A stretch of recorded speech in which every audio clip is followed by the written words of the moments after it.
भारत के दुश्मनों को समझ लेनी चाहिए। लेकिन दुश्मनों को चित करने के लिए एक और अच्छी खबर मैं आपको देने जा रहा हूं। Bahubali C-295 transport aircraft Indian air force में आज आ गया, जो LAC और LOC पर दोनों ही मोर्चे पर किसी भी तरह के ऑपरेशन में, किसी भी तरह की स्थिति में पूरी तरह से मददगार साबित होने वाला है। पूरी खबर बताएं उससे पहले आपको C-295 एयरक्राफ्ट की आसमानी दहाड़ दिखाते हैं।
तो मैंने आपसे कल ही वादा किया था कि हम आज आपको स्पेन में C-295 के बनने से लेकर भारत पहुंचने तक और भारत में C-295 के वेलकम की एक एक तस्वीर दिखाऊंगा।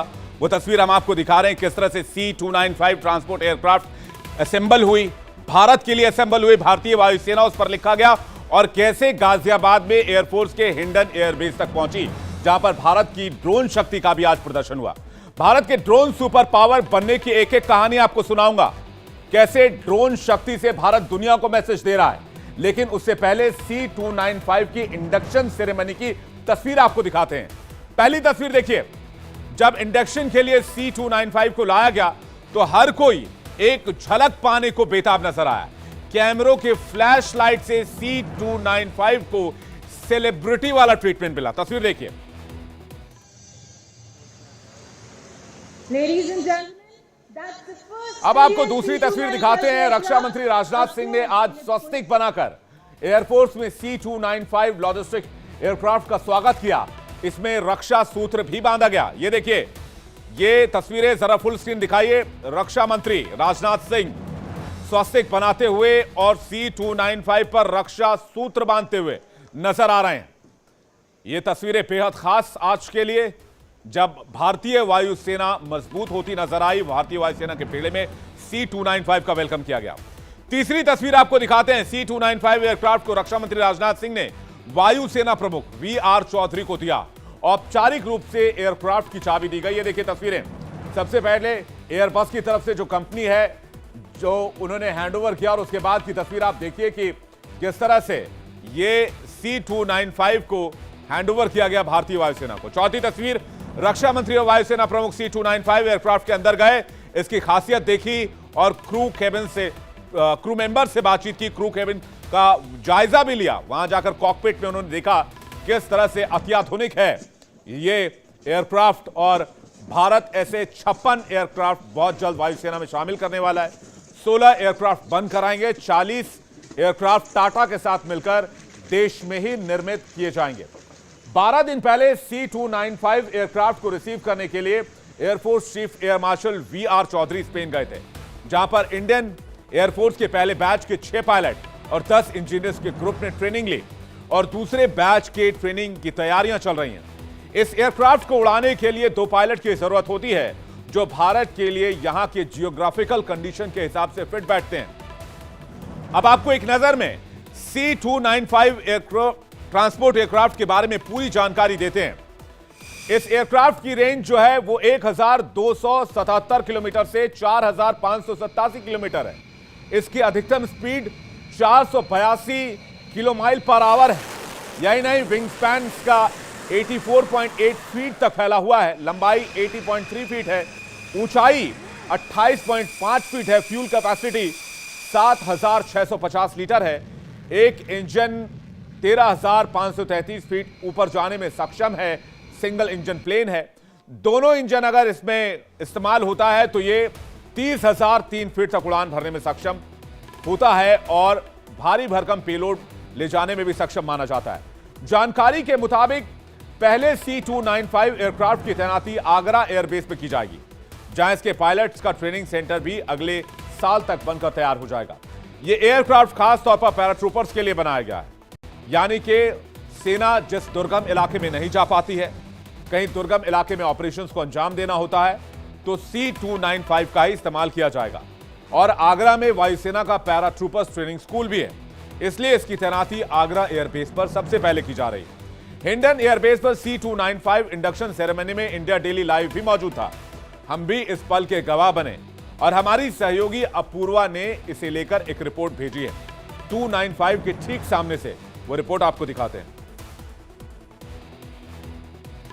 तो मेरे पीछे इस वक्त आप देख रहे हैं भारत की जो सैन्य क्षमता है उसको बढ़ाने के लिए एक और भारतीय वायुसेना के बेड़े में C295 ये विमान शामिल हो गया है। और आज इस विमान के शामिल होने के बाद भारत की जो सैन्य क्षमता है वो और दोगुनी और चौगुनी हो गई है। आपको बता दूं कि आज रक्षा मंत्री राजनाथ सिंह ने इसे भारतीय वायुसेना के बेड़े में शामिल किया है। और देखिए, हम कहते हैं ना कि जब भी हमारे घर में कोई विमान आता है, जब भी हमारे घर में कोई वाहन आता है, कोई गाड़ी आती है, तो हम किस तरह से हिंदू रीति रिवाज सनातन धर्म के हिसाब से उसकी किस तरह से पूजा करते हैं, तो वो तमाम तस्वीरें आपको यहाँ देखेंगे। मैं अपने कैमरा पर्सन से कहूंगी कि जूम करके आपको दिखाएं। देखिए, ओम और स्वस्तिक का निशान यहाँ पर बनाकर इसे भारतीय वायुसेना के बेड़े में C295 को आज शामिल कर लिया गया है।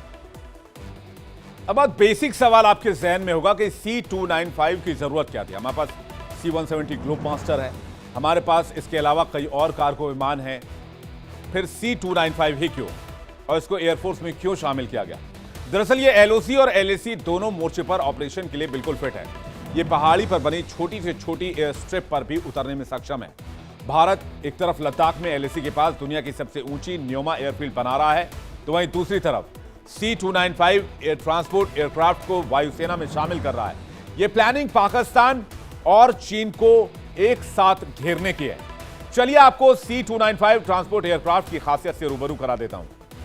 यह एयरक्राफ्ट शॉर्ट टेक ऑफ और लैंडिंग कर सकता है, यानी कि बहुत छोटी जगह से उड़ान भी भर सकता है और वहां लैंड भी हो सकता है। कंपनी के मुताबिक एयरक्राफ्ट 320 मीटर की दूरी में ही टेक ऑफ कर सकता है, वहीं लैंडिंग के लिए 670 मीटर की लंबाई ही काफी है।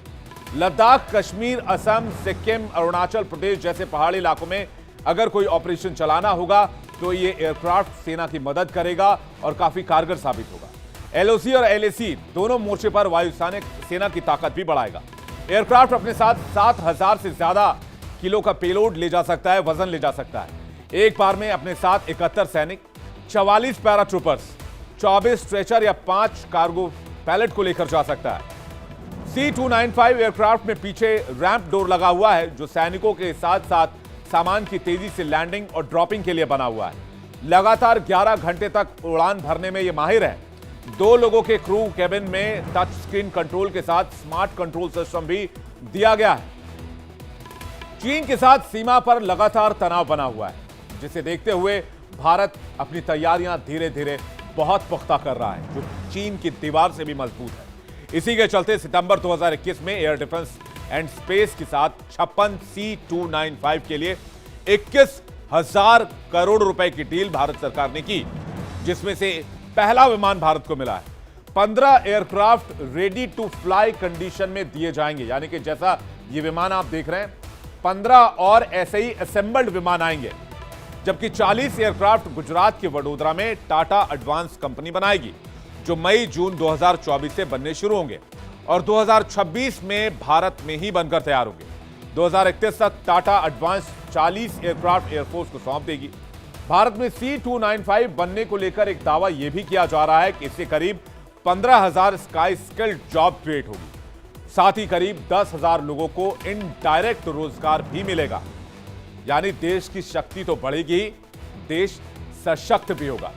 अब आपको बताते हैं कि C295 ट्रांसपोर्ट एयरक्राफ्ट की कौन सी एयरक्राफ्ट की जगह लेने वाली है, किस एयरक्राफ्ट को ये रिप्लेस करने वाले हैं। एवरो एयरक्राफ्ट की जगह लेने वाले हैं C295।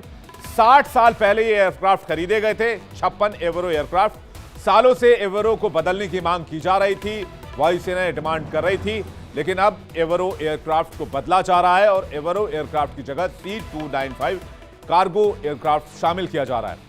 यह तो हुई एयरफोर्स को मिले महाबली की बात, जिससे दुश्मनों में खलबली मची हुई है।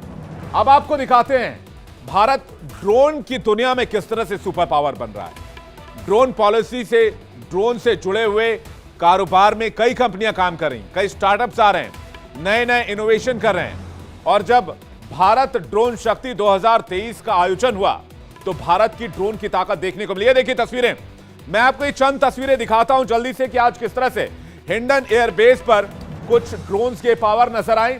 इन ड्रोन्स के जरिए न सिर्फ आज भारत की आर्मी की शक्ति दिखाई गई, बॉम्ब ड्रॉप कराए गए, बल्कि इंफॉर्मेशन और दूसरी चीजें भी इन ड्रोन्स के जरिए शेयर की गई। हिंडन एयरबेस पर 2 दिवसीय भारत ड्रोन शक्ति प्रदर्शनी का उद्घाटन, की तस्वीर देख रहे हैं आप, जिसे खुद रक्षा मंत्री राजनाथ सिंह, राज्य मंत्री वीके सिंह और एयर मार्शल वीआर चौधरी देखने के लिए मौजूद रहे।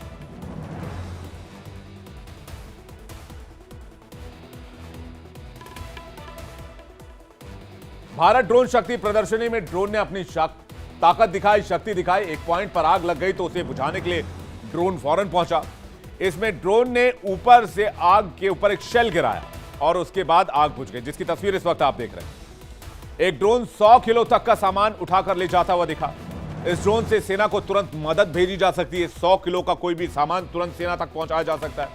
ड्रोन के जरिए आतंकियों के सिविलिंग जो अड्डे हैं, जो हाइडआउट्स हैं, उन पर निगरानी रखी जा सकती है और उसके बाद फिर हमला किया गया। यहां पर ड्रोन ने बम गिराए। ये सारी तस्वीरें आपको हम एक एक करके दिखा रहे हैं। 2 दिन तक चलने वाले इस भारत ड्रोन शक्ति में एयरफोर्स और ड्रोन फेडरेशन ऑफ इंडिया ने मिलकर इसका आयोजन किया, जिसमें देश के 75 से ज्यादा ड्रोन स्टार्टअप और कॉर्पोरेट हिस्सा ले रहे हैं। आज 50 से ज्यादा ड्रोन की उड़ान देखने को मिले।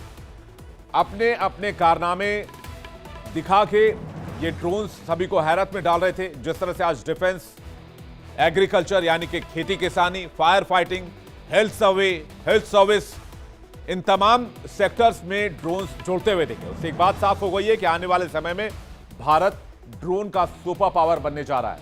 भारत ड्रोन